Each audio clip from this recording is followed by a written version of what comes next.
What to do in a nuclear crisis, nuclear radiation emergency information. This is an audio recording of website content intended for the visually impaired. I will start off with the basics for about 10 minutes and then go over some of the more detailed points from the web page that we're reviewing. This recording does not supersede any current announcements by the government or media. For current instructions and announcements, please call 1-800-BE-READY, 1-800-237-3239, 1-800-CDC-INFO, or if you are near a nuclear power plant, call 1-800-DIAL-DOE. The author is not a physician, psychiatrist, or expert in defense or radiation. This is a compilation of private research, and sources will be cited throughout and at the end. I encourage you to do your own research and check all facts that you find online. We're going to go over the basics first. This is a quote from Flynn and Goins, 2006. The public response should be shelter and shower. Sheltering, particularly at home, is prudent early in a radiologic event because families congregate at home and showers, clean clothing, food, and water are available. Sheltering also provides authorities time to assess the situation more completely. Evacuation might be indicated later for people in some locations, depending on the specific situation and the extended dose estimates. In other locations, remaining sheltered may result in lower radiation exposure. And the title of this article is Nuclear Terrorism, Triage and Medical Management of Radiation and Combined Injury Casualties. So from here, we're going to do a couple more quotes. Exposed skin and hair should be cleansed with soap and water repeatedly.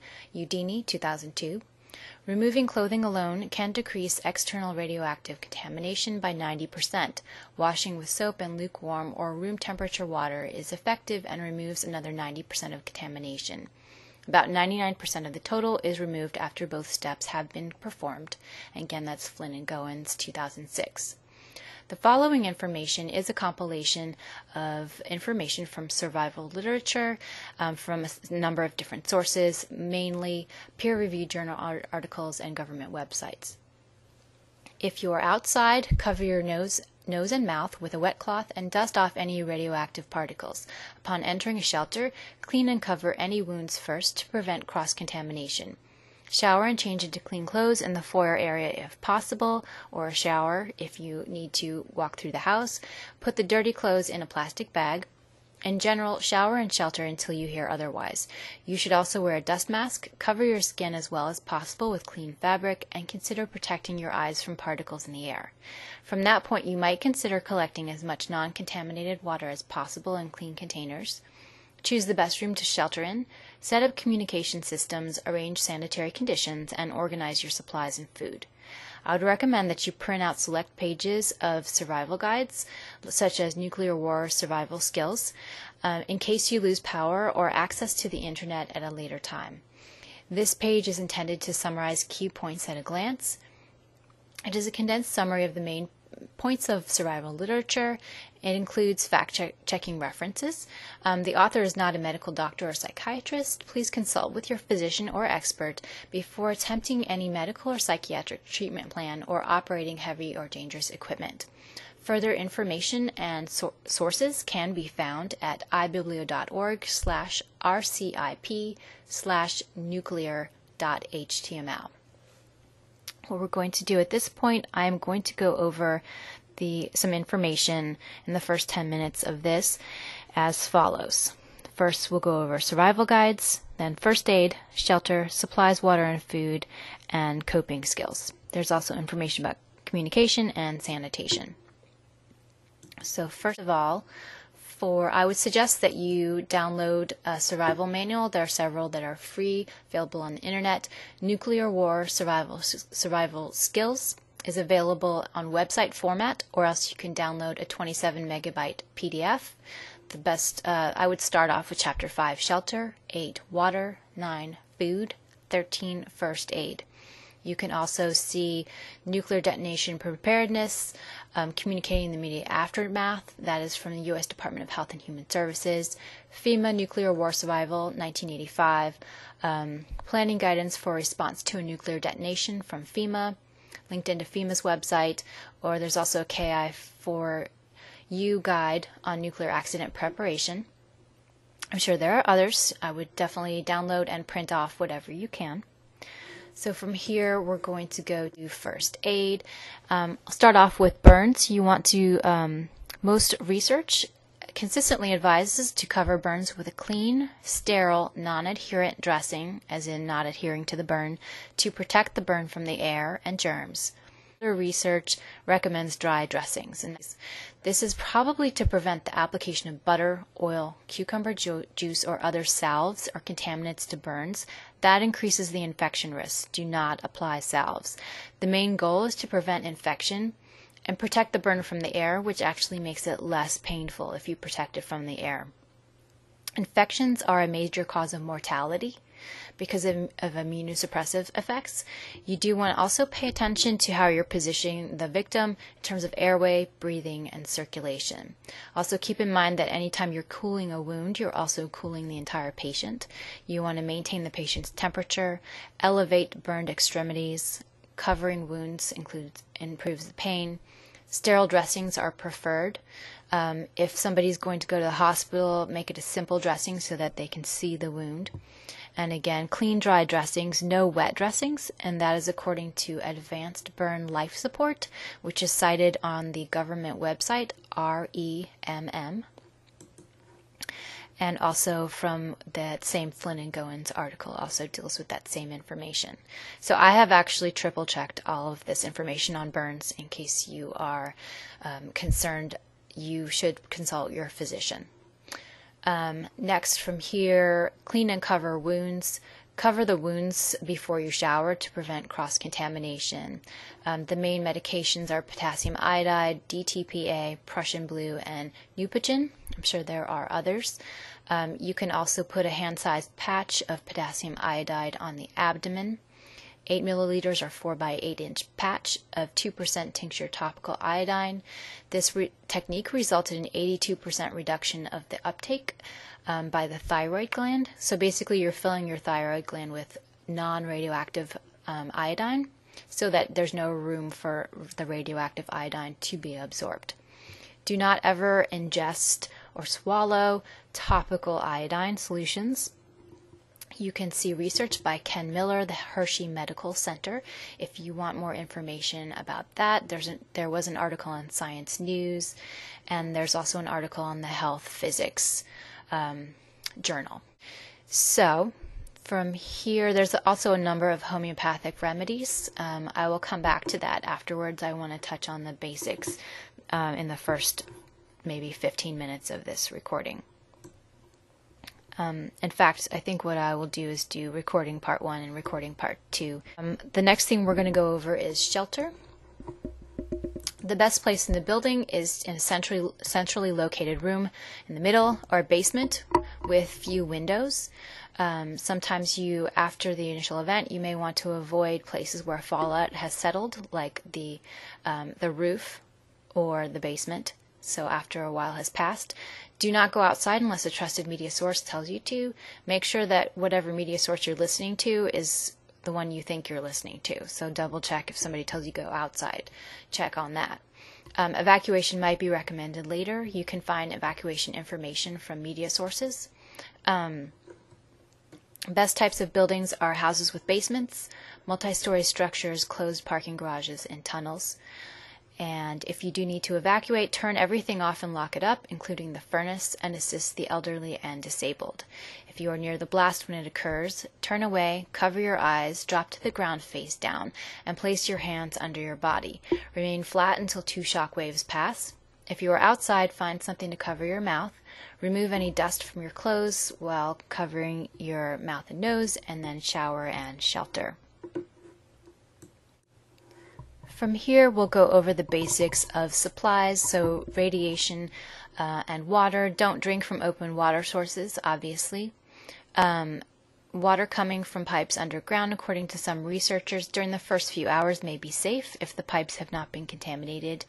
So according to the FEMA website, some of the safe sources of water during a radiation emergency are going to be melted ice cubes, water from a water heater. Be very careful with that. You could burn yourself if you don't consult with instructions or an expert if the water heater has not been damaged.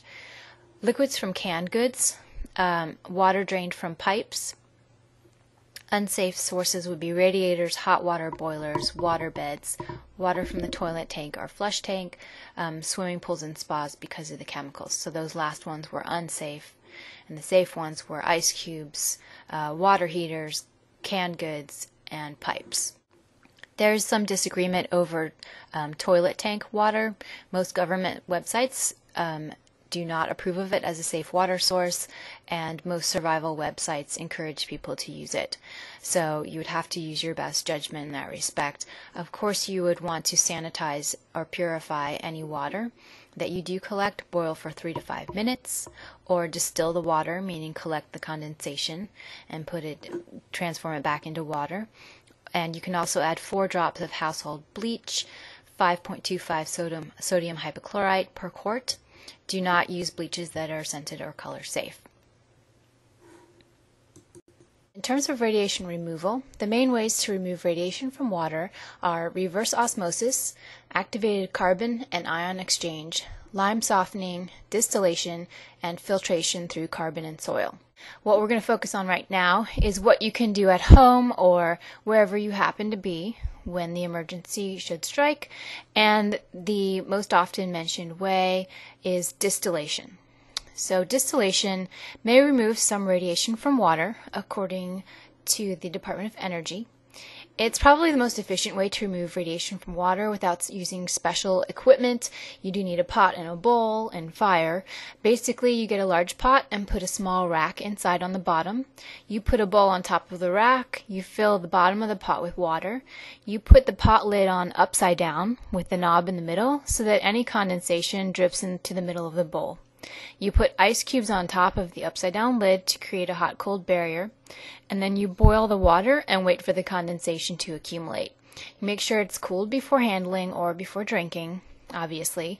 There are many YouTube videos on this topic. 2 types of filtering that you can research on NWSS are filtering through clay and also settling, which also involves clay particles.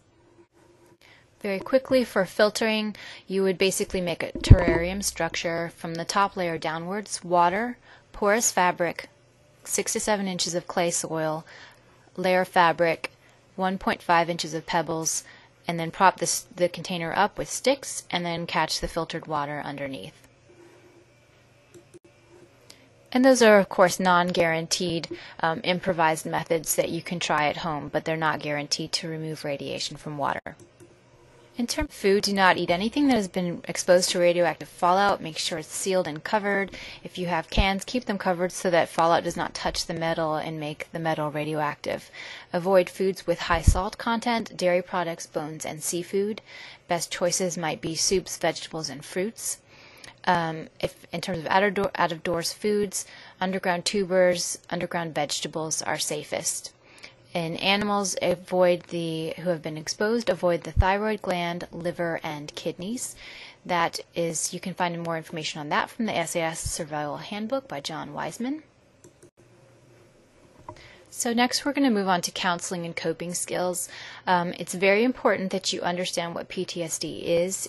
PTSD can be either temporary or can be lifelong, which would really impede with your functioning. So it is important to try to reduce the risk of PTSD, and the following are some resilience factors that can reduce your risk. Seeking out support from other people, such as friends and family, finding a support group after a traumatic event, feeling good about one's own actions in the face of danger, having a coping strategy to get through the event, and being able to act and respond effectively despite feeling fear. And it's going to be different for everybody, so you really do have to look up coping skills and find the way that is going to work best for you. 6 steps to self-control when dealing with panic attacks. According to the Midwest Center for Stress and Anxiety, recognize that you are feeling anxious and accept that that's okay and that's normal to be anxious in your situation. Give yourself permission to feel that way. You can do breathing exercises. Inhale through your nose for 2 seconds and out through your mouth for 4 seconds, repeating at least 60 seconds. Using positive dialogue, saying, it's just anxiety, it will go away. It's important to also know that anxiety is not going to hurt you. get busy, do something to release self-induced stimulation. So walk, clean, organize. That's why I've linked into some of those medical documents, like fill out medical history forms, HIPAA release forms, things you might think that you need in the future, and so forth. Also try to see a little humor in the way you feel, even though this might be a very dire situation right now. Give yourself permission to feel weird for a little while. There are some sample coping skills, one of which is safe place, where you picture an imaginary place in your mind where you are completely safe. This is your space, nobody else allowed in unless you decide that they can come in. It is completely under your control. You should imagine the plants, the way it smells, tastes, things that you can touch. So basically a lot of people will picture a green field that's bordered by trees and only they can come into it and decide what happens there. So that's a good way if you are in an unsafe situation. That's a good way to remove yourself temporarily if you just need a break of a few seconds, and then you can come back to yourself. Also challenge negative thoughts. Just think to yourself, is this productive or not? Is it getting you closer to your goal? If it's just negative, then you need to be able to say stop and redirect yourself and think about something else. You can also visualize a container, putting memories or whatever thought is causing you distress into the box so that you can deal with it later. One positive coping skill is learning about PTSD from the National Institute of Mental Health. 3 of the criteria would be re-experiencing symptoms like flashbacks, bad dreams, frightening thoughts. The second would be avoidance symptoms, staying away from places, emotional numb, feeling strong guilt, losing interest in activities, having difficulty remembering the event. And the third criteria would be hyperarousal symptoms, being easily startled, feeling tense or on edge, or having difficulty sleeping, or having angry outbursts. So it is a good idea to do research on that, because the more you feel like you're in control of what's happening to you, the better you're going to handle it overall. Once you are out of the immediate situation, there are a number of medications and treatments for PTSD, including antidepressant, anti-anxiety, and mood stabilizing medications. A lot of people go through cognitive behavioral therapy, cognitive processing therapy, and including prolonged exposure therapy. So you can also do journaling to cope with PTSD. Positive coping skills are learning about PTSD, talking, relaxing, journaling. Negative coping skills are alcohol, drug use, violence, anger, unhealthy eating.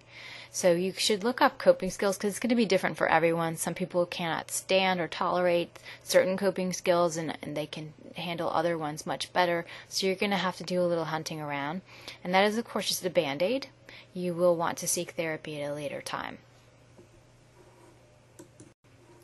In terms of sanitation, really quickly, it's very important to prevent intestinal illnesses and so forth, that you just keep clean, wash your hands, make sure what you're eating off is clean, keep the area free of insects, eat from paper plates or original containers, wash and peel all fruits and vegetables, keep everything covered, only prepare what can be eaten at one time. You're going to want to make a makeshift toilet. You're going to place a garbage bag inside the toilet bowl, or else use a bucket with 2 boards. After each use, you can pour bleach to avoid infection into the container. You want to cover it when not in use. It's going to start to smell pretty quickly.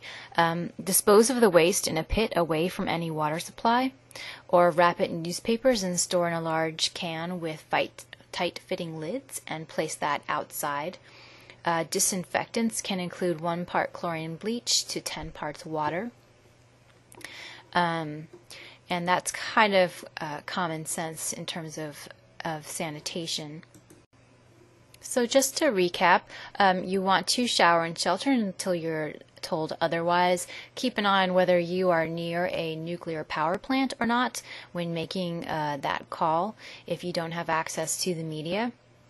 Make sure you check the radio. Television, radio is the best way to get information. There are going to be some issues that might interrupt communication for people at various times.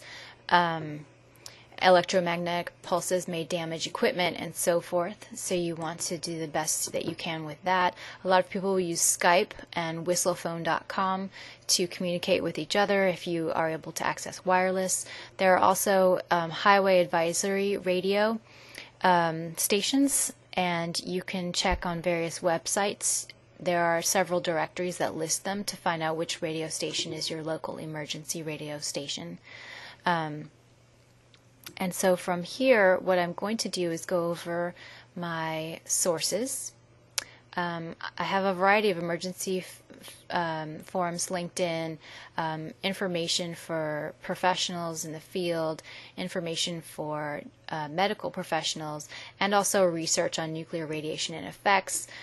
You can Google frequently asked questions about a nuclear blast from the CDC, how to limit contamination from the CDC, and those were the two best websites that I found. FEMA has a lot of information as well, and also DHS.gov. They have a library of information on nuclear facts, and as well as Ready.gov, a nuclear blast page. So you can get all of the sources that I've cited, that I have used for this information, from ibiblio.org/rcip/nuclear at the bottom, because I won't have time to read out all of them. The ones that I used for my primary research when I was putting this together was Nuclear Terrorism, Triage and Medical Management of Radiation and Combined Injury Casualties from Surgical Clinics of America. The author's last name is Flynn. I also used Radiologic Emergency, Protecting Schoolchildren and the Public from the American Journal of Nursing, Gustafson and Dixon.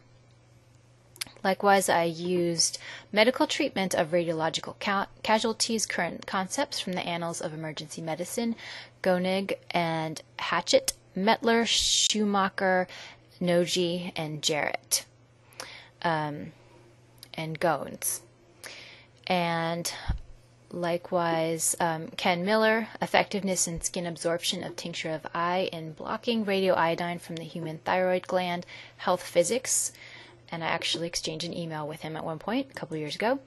And Udini, the article title is Management of Nuclear Casualties. The journal is Topics in Emergency Medicine. Also, the SAS Survival Handbook by John Wiseman, available for purchase on Amazon. Do not know if he has a digital version of that or not. Online resources would be the American Red Cross, CDC, FEMA, NWSS, FEMA Nuclear War Survival, Planning Guidance for Response to Nuclear Detonation, Medline, Ready.gov, and there were a number of other journal articles, but those are the ones that I used for the bulk of the information that I have included in this website. The rest of this recording is actually going to be a necessary legal disclaimer. It is viewable on the website. I will reiterate that the author is not a medical or psychiatric professional or an expert in the field of radiation or emergency. This is private research, but it does come primarily from peer-reviewed journal articles and government websites. I would encourage you to cross-reference anything you're finding on a nonprofit emergency website, like a survival website. Cross-link that with government websites. Just Google that subject and .gov and see if that same information is listed somewhere where you know that somebody has reviewed it before it was published online. So hopefully this information was helpful to you. If you do need further information, you can call the 1-800-BE-READY hotline. I believe that will be a pre-recorded website. So from here out, it's just going to be a disclaimer. The materials and other information provided by this recording and website are for educational, communication, and information purposes only, and are not intended to replace or constitute medical advice or treatments. The author intends that the information contained in these pages be accurate. Errors sometimes occur. Therefore, the author disclaims any warranty of any kind. whether express or implied, as to any matter whatsoever relating to this service or information, including without limitation merchantability or fitness for any particular purpose. In no event shall the author be liable for any indirect, special, incidental, or consequential damages arising out of any use of or reliance on any content or materials contained herein. The author does not assume and hereby disclaims any and all liability to any person or entity for any claims, damages, liability, or other loss, including, without limitation, any liability for injury or other damage resulting from any use of or reliance on this service, or from the posting of any content or material by any third party. No use of or reliance on any materials included in this document or recording or website shall be deemed to give rise to a physician-patient relationship. No material included in this site shall be deemed to present the only or necessarily the best method or procedure with respect to a matter discussed on this service. Rather, any such material shall be acknowledged as only the approach or opinion of the discussant. The users assume all risks of using the materials included in this document or website. This website and audio recording provides information and links to other internet websites only for the convenience of users. The author and host of the website is not responsible for the availability or content of these external sites, nor does iBiblio or RCIP endorse, warrant, or guarantee the products, services, or information described or offered at these other internet sites. It is the responsibility of the user to examine the copyright and licensing restrictions of linked pages and to secure all necessary permission. The information provides general summary information for the public, does not supersede, preempt, or replace statutes, regulations, or other aspects of the federal law, or current announcements by the media or government. If copyrighted content, documents, images, or other materials appear, it will be noted, and the copyright holder should be consulted before that material is reproduced. Further information, disclaimers, citations of resources, and so forth can be found at iBiblio.org/RCIP/nuclear.html. This is a nonprofit website. Nobody who is hosted on this particular iBiblio website is allowed to make money from their website, so nobody is profiting from anybody going to this URL. So again, I want to reiterate, I'm going to actually just read out hotlines for information. 1-800-CDC-INFO, 1-800-BE-READY. TTY is 1-202-447-3543. You can contact FEMA at 1-800-621-FEMA. You can contact the U.S. Department of Energy at 1-800-DIAL-DOE. Thank you very much and have a good day.